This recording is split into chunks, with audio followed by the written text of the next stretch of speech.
right, this is mic 2. This is mic 2, which I'll hand to Daniel. Test 1.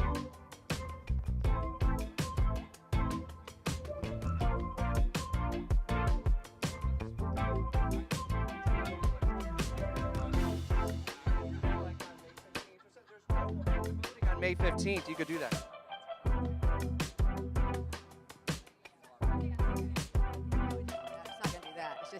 It's okay. Okay. Testing 1 2 3. Test 1 2 3 4 5.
city with 954,000 residents, according to census data from 2021. We have a city with a budget this last year that we're actually in this fiscal year of $1.55 billion. We have a lot of weighty issues, and we have a lot of ground to cover, so there's no sense wasting any time. Welcome into the Farrah and Farrah Performance Studio. I'm Rich Jones alongside my colleague and friend April Davis. Stephen Ponson will be along with some of your questions as well. Donna Deegan, Daniel Davis are here in studio. You should know them by now, but I'm really interested in knowing, like, what's the one thing that give your elevator speech, Donna Deegan. Let's start with you. 30 seconds, something we don't know about Donna Deegan. Something you don't know about me? Yeah. Well, that's not an introduction. Something you don't know about me. Okay, I gave my dad a kidney when I was 18. How about that? Really? Well, That's the thing. That's the thing that a lot of people don't know about me. There you go. That's the ultimate gesture. And Welcome so into the studio. We Thank you. appreciate it. That's Thank a you. great That- story, Daniel. Tell us right, something. right off the bat, I he don't know tries if to you give can me top what do that people one, not know but about you. let's Lived see in if the we can public top eye it. my whole life. What might we not There's know no about way I Daniel can Davis? top that. That's pretty incredible. And I can't walk by a jar of M&Ms without grabbing a handful. How about Okay. that? Peanut or Absolutely peanut M&Ms for Can sure. can I just say that you have just seen that we have something in common right there. See? This is See? good. We have a lot We, in common. I cannot also walk by a peanut M&M without grabbing that. We're all going to go for a run after this. Daniel did about 3 miles this morning, so everyone is ready for questions. April, we've got a lot of ground to cover. There's We no do. sense wasting any more time. Let's go ahead and dig in. let's do it. So I know you both saw the UNF poll that came out from the Public Opinion Research Lab. And of course, it shows a close race between the two of you. But also, it asked directly to about 650 likely voters. In your opinion, what is the most important problem facing Jacksonville? You both know crime was the #1 answer, 47%. Number 2 and 3, housing costs and education. So we'll start with Donna. What do you think you can do as mayor to address those top concerns? Well, obviously, on the crime front, I think it's going to be very important to fund additional officers, that we need to make sure we have enough officers on the street so that we have a large population that is growing all the time, so we need enough officers. But we also need to make sure that we're getting underneath the causes of crime. We have a city that over the last 8 years, we have seen just mired in a terrible murder rate.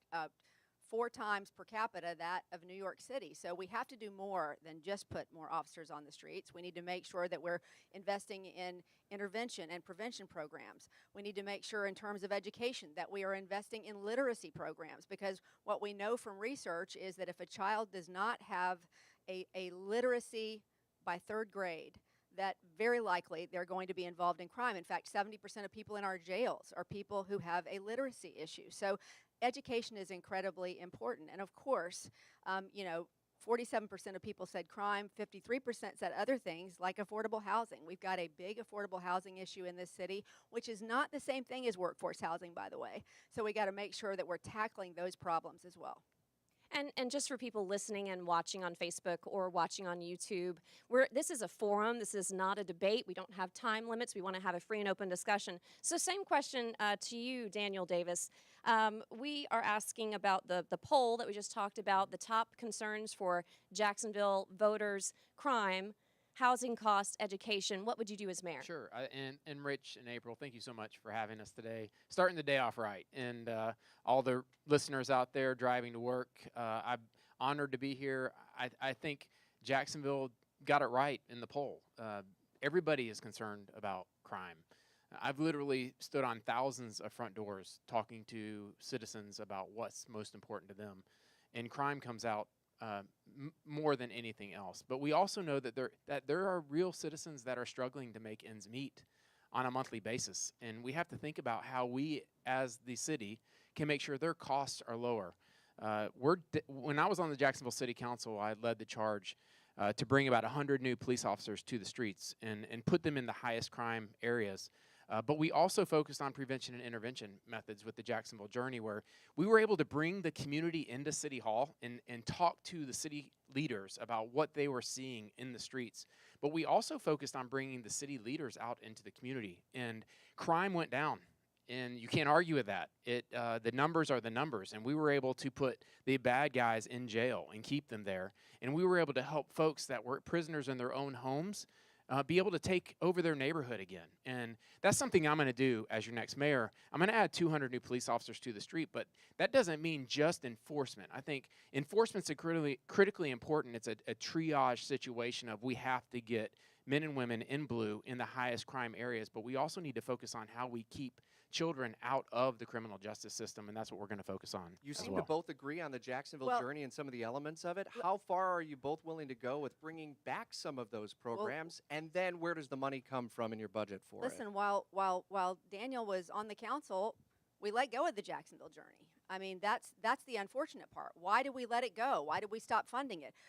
There has never been a more effective tool that we have had. I've had many conversations with former Sheriff Nat Glover about this, because he put in place the community policing component, which frankly is going to be in the hands of the sheriff's office. The sheriff is elected. He gets to decide what kind of policing that we do in the communities. My role as mayor will be largely economic levers and educational levers, but at the end of the day, that program was entirely effective. It was very effective, and we stopped funding it, and the same folks that are running his campaign are the folks that decided to move on from it. So I'm thrilled to bring it back, and we would pay for that the same way that we're going to pay for those extra police officers. How did it go away, We Dan? pay for it with our. I'm sorry, I just want to say we'll pay for it because Jacksonville is a growing city, and we'll pay for it with ad valorem money. Actually, that's not the case. I was not on the city council at that time. Mayor Alvin Brown dismantled the Jacksonville journey and defunded the police department. And I think if anybody goes back to look to That's see what not times true. I was on city council and when I was in the Florida legislature, that doesn't match up. But that's okay. We can move on to another question. Well, no, I don't want to move on because at the end of the day, this is exactly what happens every time. Mayor Alvin Brown was blamed for things that Mayor Alvin Brown didn't do. And so what happens every one of these cycles is that you see the same folks who have run us down the same ruts with crime ask for another turn. And we need to put somebody in charge who sees the entire community, who brings the entire community into the process, and who is committed to not only our police officers, but to our community members. So I'd like to talk about something else, if you don't mind, if we could segue. I want to give Daniel a Okay, chance yeah, to please, just go respond to ahead. that one. And you have to put a little bit of common sense to this approach. Couldn't agree more. Why would the Fraternal Order of Police, why would former Sheriff John Rutherford, why would current Sheriff T.K. Waters all endorse my campaign if I was responsible for what Ms. Deegan just said? Daniel, let's It's be just not- honest. it- Let's be I honest. didn't interrupt you. They're Republicans. They're Republican. I did not interrupt They you are when you were talking. Republican. There They is are not. There is. Republican sheriffs who are supporting a Republican candidate. I It's- get it. It's eh, political listen, theater more than It's- anything it's- else. I didn't is what interrupt. it I is. didn't interrupt you when you were talking. And Well, I then think tell the truth, let's and I won't let's have to a interrupt great you. conversation. What I would ask the citizens to do that are listening today, do a deep dive on this. Don't take what either one of us are saying as truth. Go do your research and find out who fought to add those 100 new police officers to the streets. Go do your research to find out in 2007, when I was city council president, who led the charge. And I think you're going to find out that I did. Not what I'm going to do, what I did.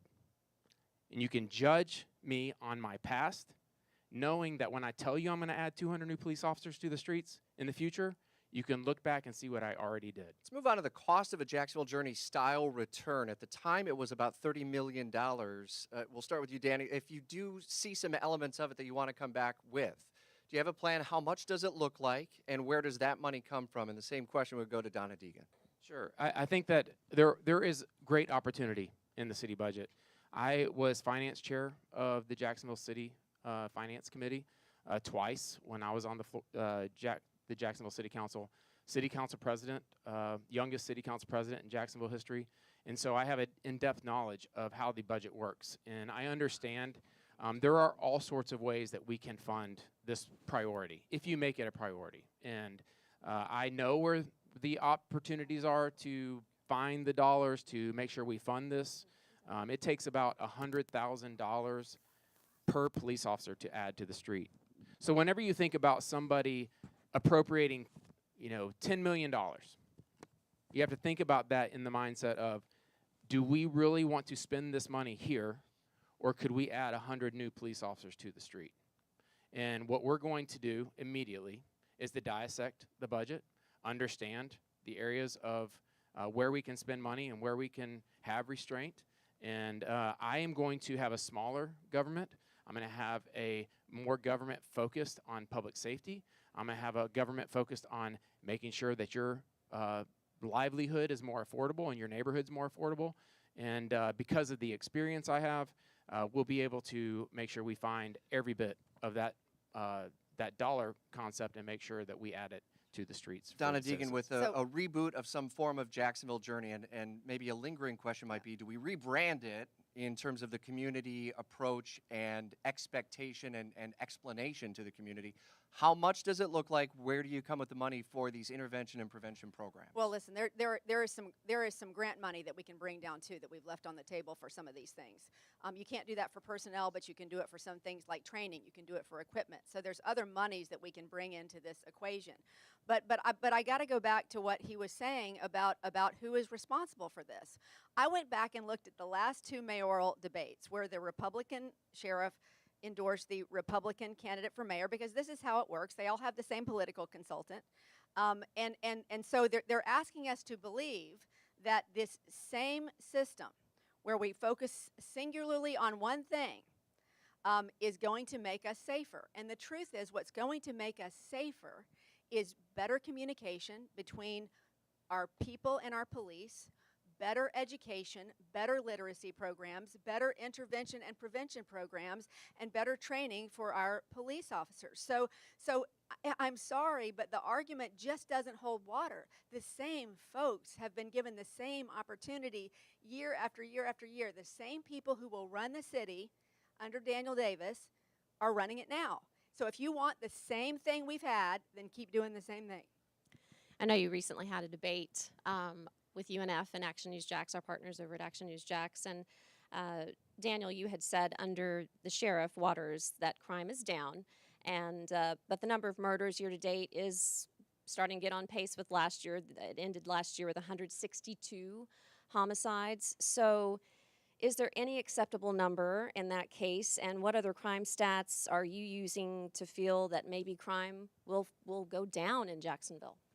Well, I don't. There's no acceptable rate for a murder rate, and I think that we have to go where the violence is taking place, and by and large, the sheriff and the sheriff's office, they know who is causing and creating this mayhem in neighborhoods, and we have to go in there and we have to take these folks off the streets and put them in jail.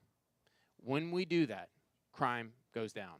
And I mentioned earlier, it's a triage situation where we have to make sure we put enough police officers on the street to where when you call 911, your response times are what you would expect. We've had significant growth in this community, and we're going to continue to see growth with all the jobs and the workforce that we've created here.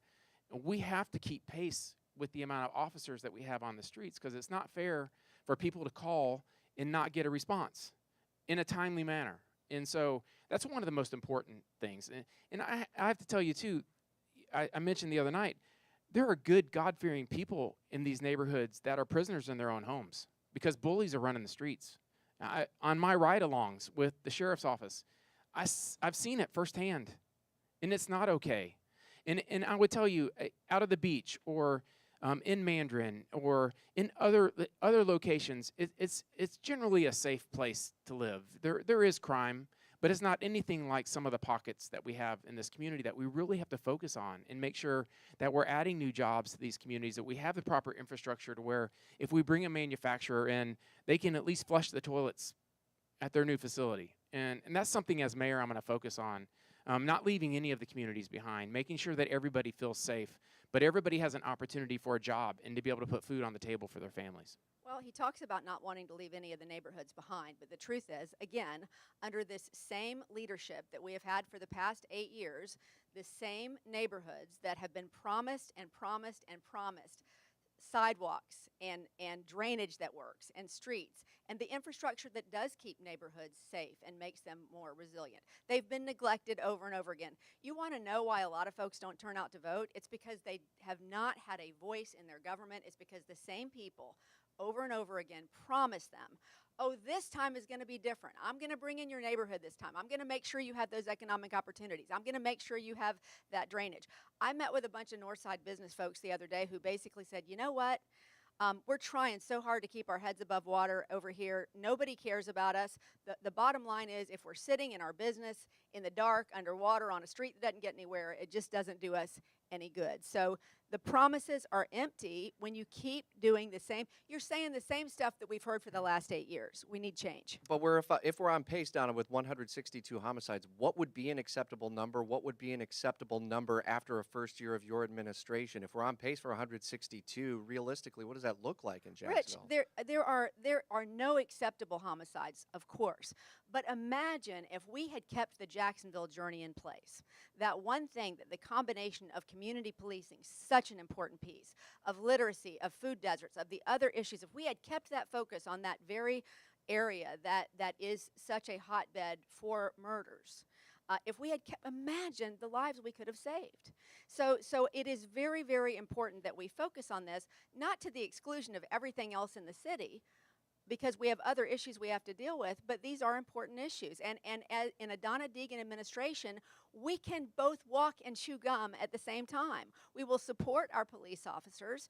We will also get underneath these causes of violent crime. You have to do both. You have to do both. And you have to provide the infrastructure in the neighborhoods that allow them to feel safe walking their own streets. Our mayoral candidate spotlight continues in the Fair and Farrah Performance Studio. April Davis, Rich Jones, our colleague Stephen Ponson from Jacksonville's Morning News has been feverishly going through all of the emails and the open mics that have been coming in the WOKV app, and one that still speaks to crime too, Stephen. Yeah, Rich. So this next question is for both of you. It's from Barry Schuster, and he says that, what is your program to revitalize the east side at A. Philip Randolph near the Jags Stadium, which he says has a high crime rate in that area, and few services for the disadvantaged residents living there? Let's start with Daniel, since Donna had the last word on the other one. You know, I think that a focus on downtown and a focus on the east side is incredibly important, and we're going to have considerable growth in that area. We're going to see, in my opinion, a new entertainment area in the east side and in the Bay Street area, Bay Street corridor. I'm going to focus on creating an innovation corridor to where entrepreneurs and folks that want to create innovation have an opportunity to test their products in the corridor from the Regional Transportation Center all the way down to the stadium. I know the Jaguars are focused on making sure they have training programs for folks to learn skills and to learn trades in the construction area. And I think that we can take those opportunities and help put people to work. When I was focused on bringing Amazon to town, we had the opportunity to talk to the leadership at Amazon and ask them, hey, would you please do your training, your first job training opportunity at the Legends Center in the Northwest community. And on a hot June afternoon, I walked through and hundreds of people were standing in line to get a job. And it really was an opportunity for us to get every community involved.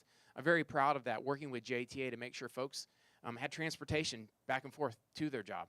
You know, most of us that are either listening right now or in the studio did not pray when they pushed the button on their car or turned their key to start their car. I mean, most of us didn't even think about that today. But what we have to understand is there are hundreds, thousands of people in this community that are struggling just to hope that their car starts today so they can get to work on time. And those are the folks that we have to really think about from every part of our community, east side, west side, where I grew up, north side, to make sure that they have that transportation. And we partnered with JTA to create a shuttle system to where folks that got those jobs knew that they would be able to get there on time and not have an issue with putting food on the table for their families. I'm proud of that. Donna Deegan, the question specifically about the east side, A. Philip Randolph, near the stadium, which is currently a high crime area, as Barry points out, few services to the disadvantaged residents. Do you have a specific plan for that area and that neighborhood under your administration? Yeah, look, one of the things that I have said repeatedly in this campaign is that I want to be the small business mayor. I want to be an engine for small business. And one of the things that we've heard repeatedly from folks over there is the city doesn't even take the time to catalog the businesses in our area. They don't connect us with the same opportunities that the folks in Mandarin or the folks in San Marco get connected to, because they have these community organizations that are so robust. At the end of the day, they deserve to be connected to the same incubator programs, to the same facade grants, to the same types of things that other neighborhoods receive. And that happens when you have an empowered neighborhood that is cataloged in such a way that empowerment happens. But we have to remove the barriers to small business in our city. Our permitting process is a disaster. I've talked to small business people not only on the east side but all over the city who are so frustrated that sometimes it can take them 1, 2, 3 years to even get through the permitting process to begin their business. So I want to remove some of those barriers, and I want Jacksonville to be an engine for small business. But I want the folks in those neighborhoods specifically to know that I see their children as the next CEOs, the next entrepreneurs, even the next Fortune 500 companies, not a problem to be solved. And that is the way our city very often has treated those neighborhoods, a problem to be solved. I'm grateful for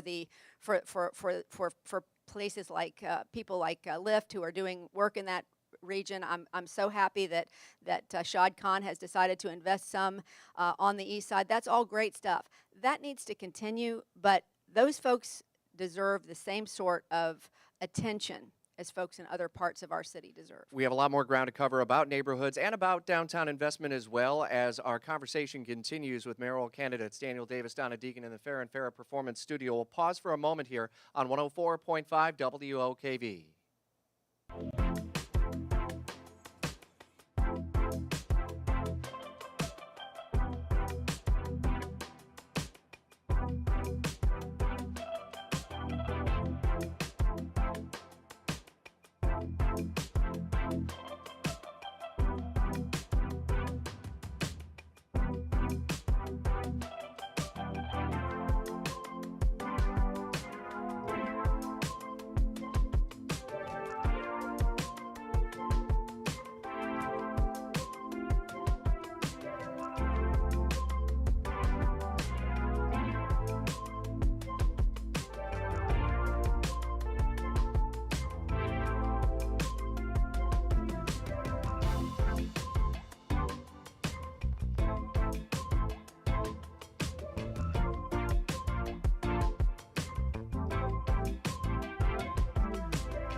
Forum here on 104.5 WOKV. I'm April Davis alongside Rich Jones, and we're having a conversation, a forum, not a debate here with the two candidates who will go to a runoff May 16th, Daniel Davis and Donna Deegan.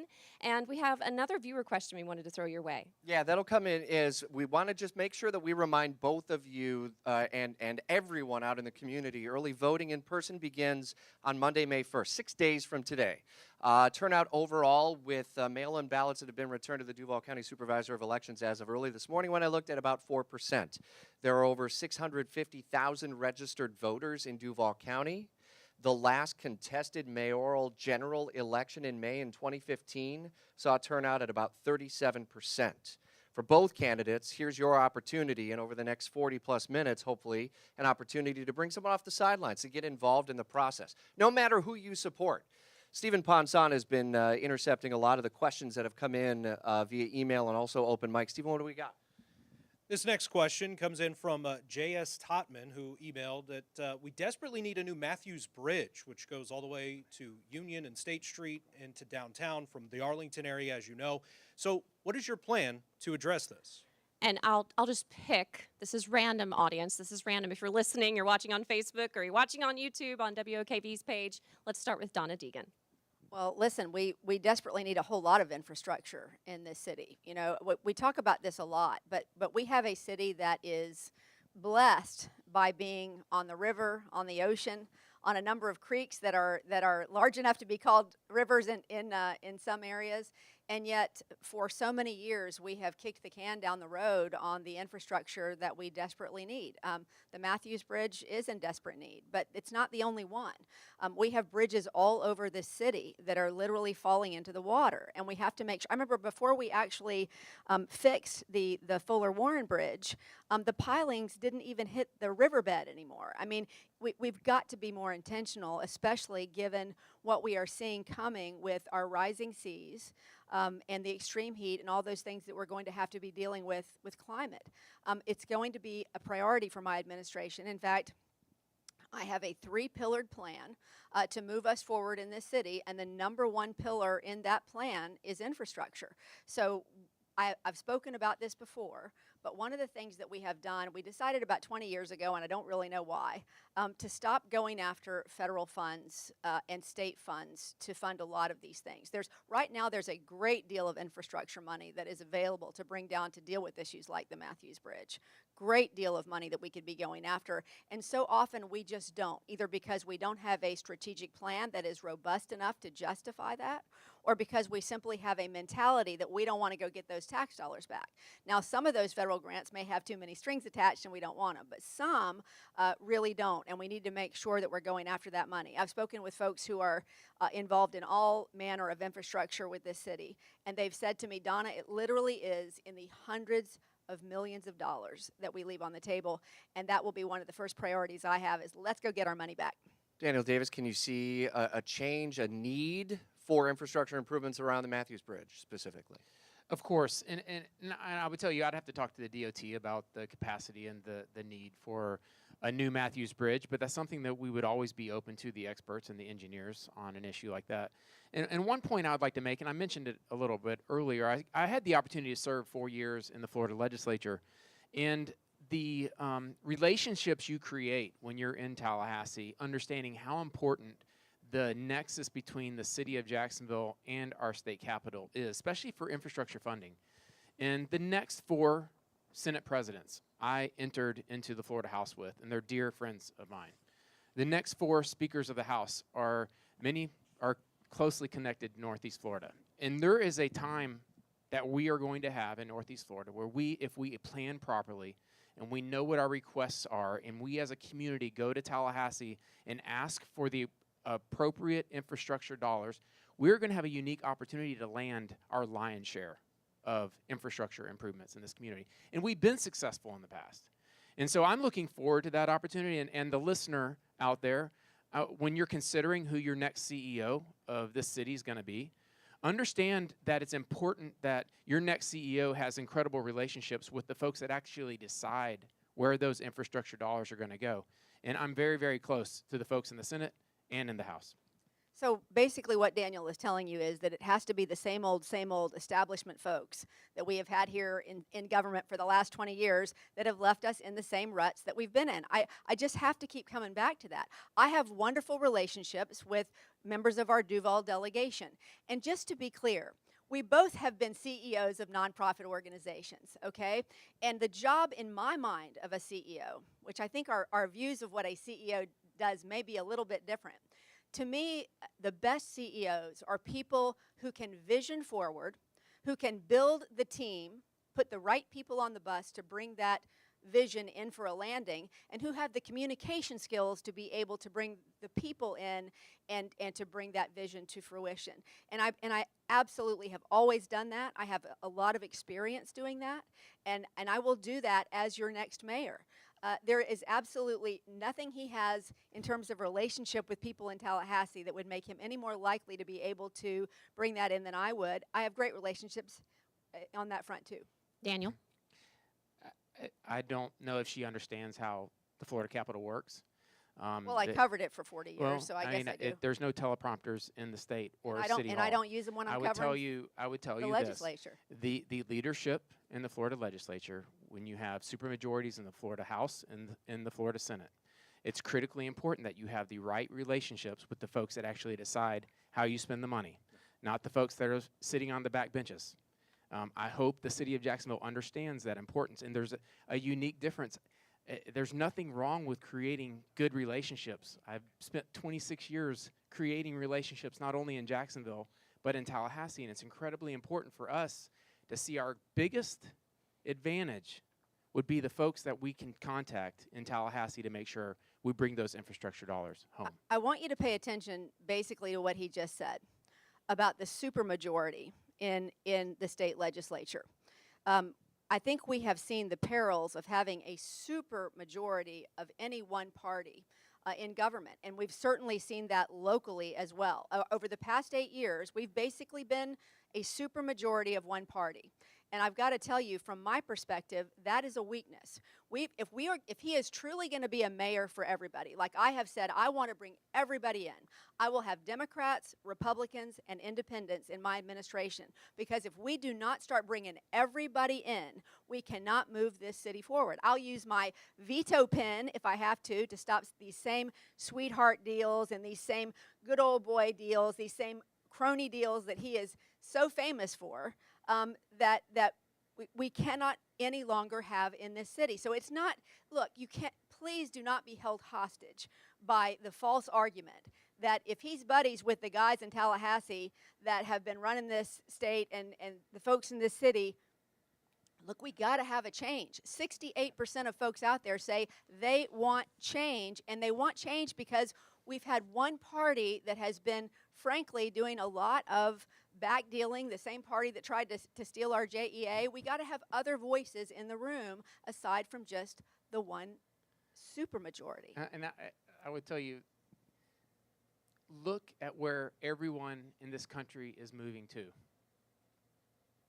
There is mass migration taking place across our country. And you have liberal climates that are defunding the police, putting community activists in charge, creating chaos. Police officers are leaving those communities and moving to conservative communities where you actually love the police for keeping you safe. Businesses in mass migration are moving out of liberal climates that overtax and create too much red tape so they can move to a free place where they can thrive. Why is Florida seeing this happen? Because you have a supermajority of folks that are giving freedom to these job creators and taxpayers, and they're leaving these environments that are restrictive and think government's the solution. Yeah. I mean, we can talk about this all day long, but Right. people, We could, but we don't have all people day. Are, But they're- listen, I do have to respond to something that Okay. he said, because this whole idea, again, of setting up my side good, your side bad, that does not bring us together. This man has spent millions of dollars first lying about his Republican opponents and then lying about me. I am a person who has spent my entire life and 5 generations before me in this community.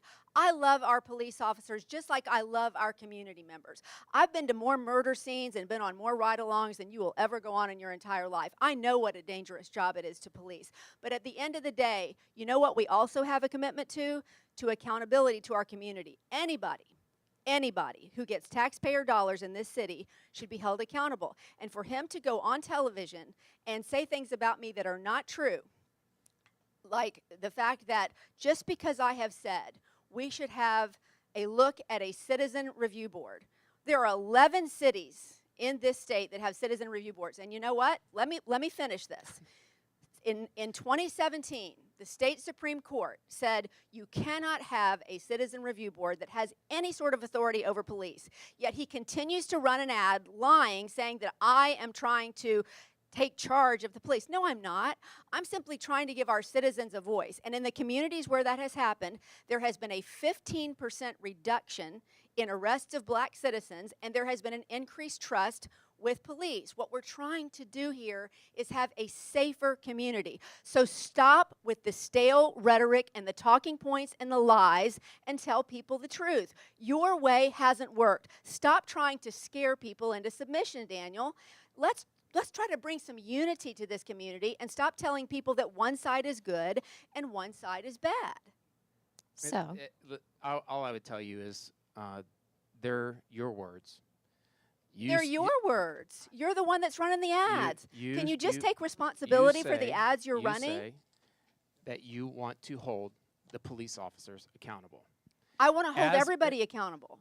I'm not interrupting you when you're Okay, talking. go ahead. You say you want to keep police officers accountable. As mayor, I want the citizens to know I'm holding the criminals accountable. And I'm going to give the support to our men and women in blue who put their lives on the line every day. So that's the distinct difference. I'm not lying about anything. They're your words on TV saying you want to hold the police accountable. We still have a lot of ground to cover. But it's not that. This is such an important point, Rich, because he's making this the centerpiece of his campaign, as every candidate before him on that side of the aisle has done. And it hasn't made us safer. I have talked with so many police officers who have said this rhetoric he's putting out there doesn't make us safer. Let's talk about things that can make us safer and stop with the hyperbole and the political theater. That's all I'm saying. We do have a lot more ground to cover. We still actually have time, which is why we dedicated an entire hour to this forum in the Fair and Fairer Performance Studio. I want to thank April Davis, Stephen Ponson, you for listening and your attention on YouTube and Facebook. Donna Deegan and Daniel Davis. Stand by as we dive deeper into issues around neighborhoods and infrastructure and even the future of a Jaguar Stadium in downtown Jacksonville. As our coverage of You Decide 2023 continues, early voting begins Monday, May 1st. Election Day in Duval County is May 16th. WOKV News Time, 8:41.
And we do appreciate your time and attention throughout any platform that you're listening, watching. And I was just mentioning to our candidates, Donna Deegan and Daniel Davis in the break, 104.5 WOKV is the one resource for all of this information on the election with our voter guide at WOKV.com.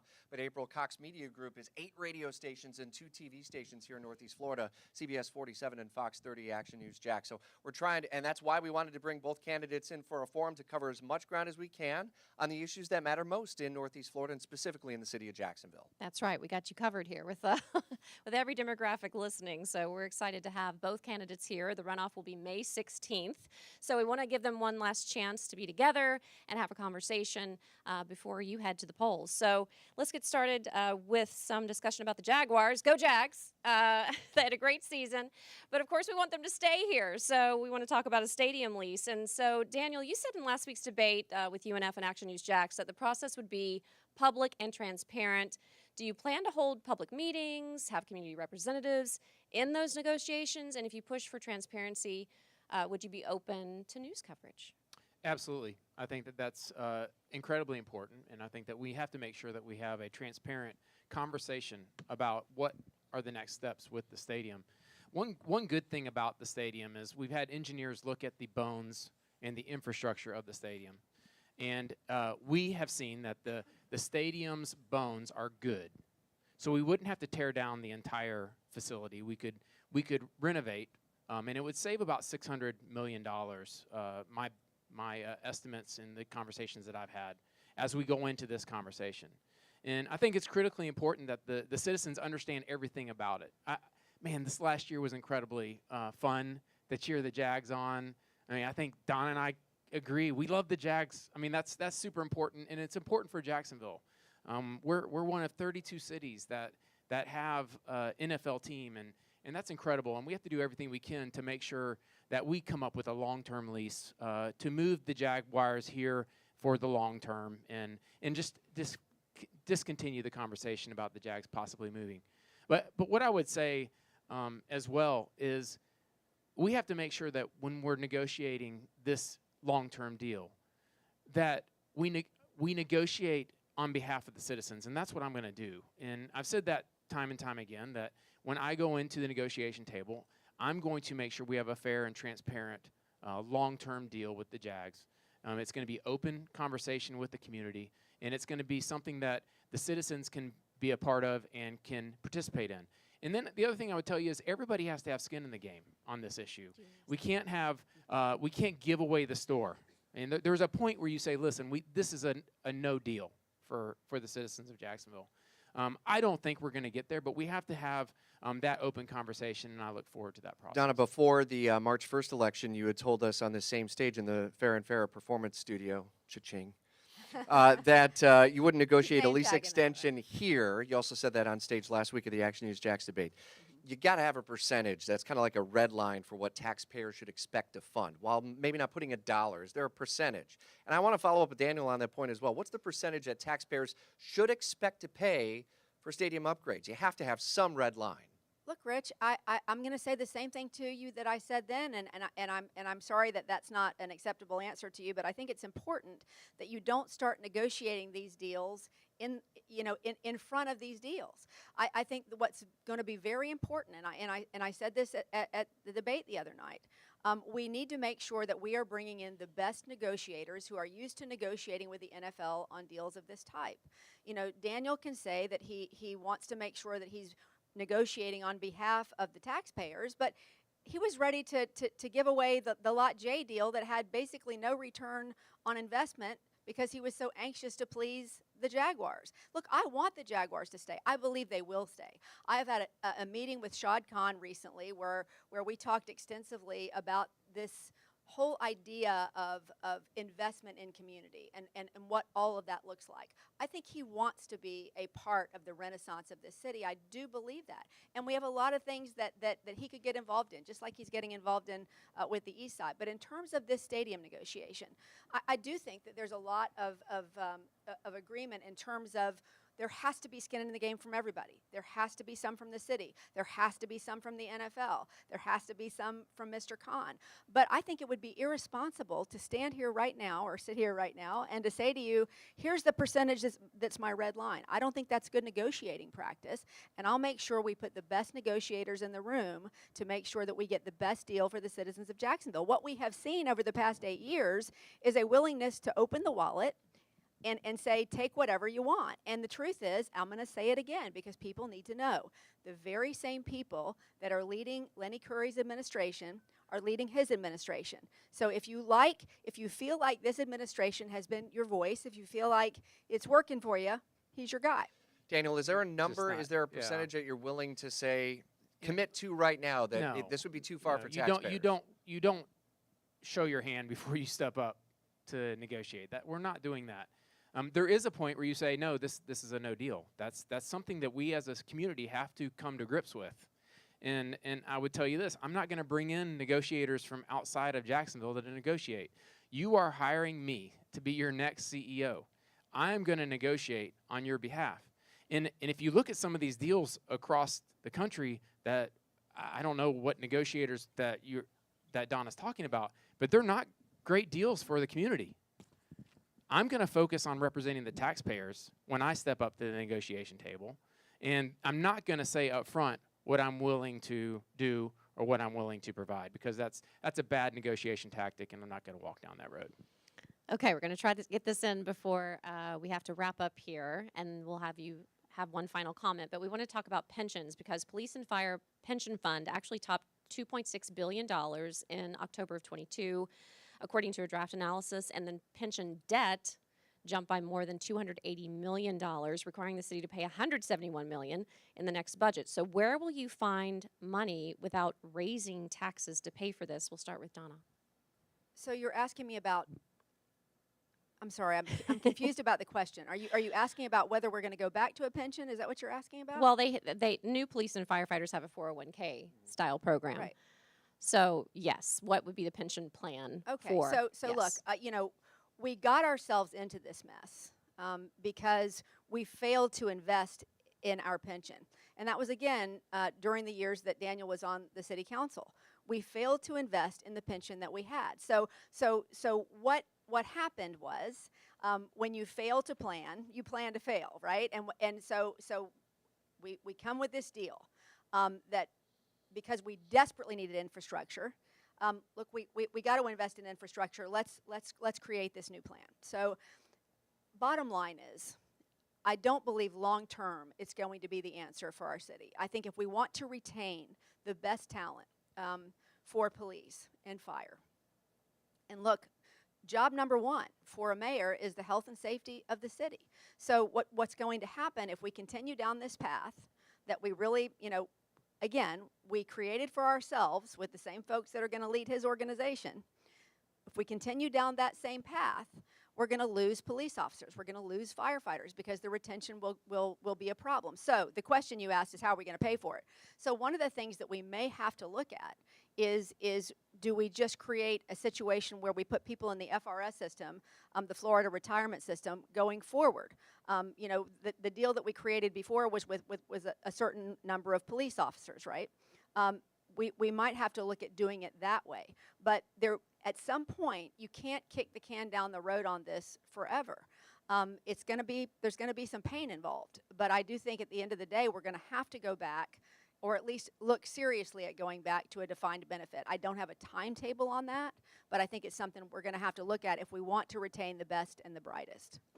And Daniel, would you consider rolling them into the Florida retirement system? I love how you know who I'm going to hire in the mayor's office. Well, they're all yeah, with you, dude. It's really, really interesting. And I would tell you this: when I was on the city council, the economy was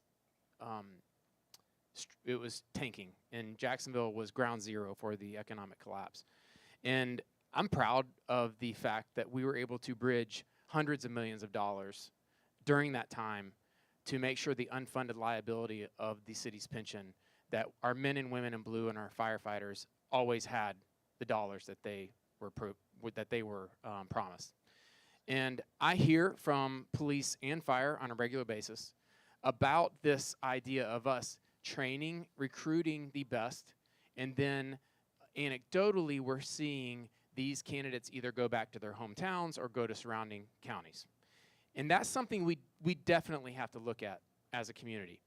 As the CEO of the chamber, I had to reassess how I compensate my employees and the retirement of my employees, because it's much cheaper to keep our employees than to go find more, recruit more, train more, and bring in. I'm going to bring that same attitude to the city of Jacksonville. We will be data driven. We will understand, is this for real? Is this really happening? Or is it something that people feel like is happening? So we're going to make decisions based on data. I would tell you that I have said all options are on the table. There's not a city pension that I would be willing to bring back. I would be willing to look at a state FRS pension if that's something that is data proven, and I would be willing to make sure that we retain the best and the brightest. So we have to recruit, we have to train, and then retain them. But it's all going to be data driven, and it's going to be revenue neutral when I'm mayor. The University of North Florida poll that was released last week showed 5% of undecideds among likely registered voters. And the reality, according to data from the Supervisor of Elections Office, is anywhere between 30 and 40% turnout for May 16th election, with early voting beginning May 1st. Give you both 30 seconds. We'll start with you, Daniel. Your closing message to anyone who's on the sidelines and looking at this race. Convince them to come vote for you in 30 seconds. Listen, I love my city. I grew up here. All I've wanted to do is serve my city. And when you're choosing who the next CEO of this city should be, you need to consider the volume of experience that I have and that I bring to the table, the relationships that I've created over the 26 years that I've served this community. And I would ask you on May 16th to vote for me. We'll be able to hit the ground running day one, and this is not an on-the-job learning situation. Thank you very much. Daniel, thanks. Donna Deegan, with 30 seconds left. You got 5% people undecided right now. Can you convince them in 30 seconds, perhaps, to come your way? Listen, 68% of the people in a recent poll said they want change. I'm your change candidate. If you want what we've always had, if you want the same people, the same corrupt folks who brought us the JEA deal, put this guy in office. If you want change and somebody who will really bring this entire city together, I'm all about unity. I'm not running ugly attack ads like he is. I'm about unity and bringing this city together. We both have been nonprofit leaders. I am happy that my focus has been on the people of this city, and it will continue to be on the people of this city when I'm the mayor and I ask for your vote. Wherever you're listening or watching, you have a choice to make, but it's your choice to make. And if you're one of the 650,000 registered voters, you got to get off your duff and do it. And time is running out. May 1st, early voting. May 16th, the election. Yeah, we want to say thank you, Donna Deegan. Thank you, Daniel Davis, for joining us. And don't forget to vote. The runoff is coming up on May 16th. Thank you for listening to 104.5 WOKV to this You Decide 2023 Mayoral Forum.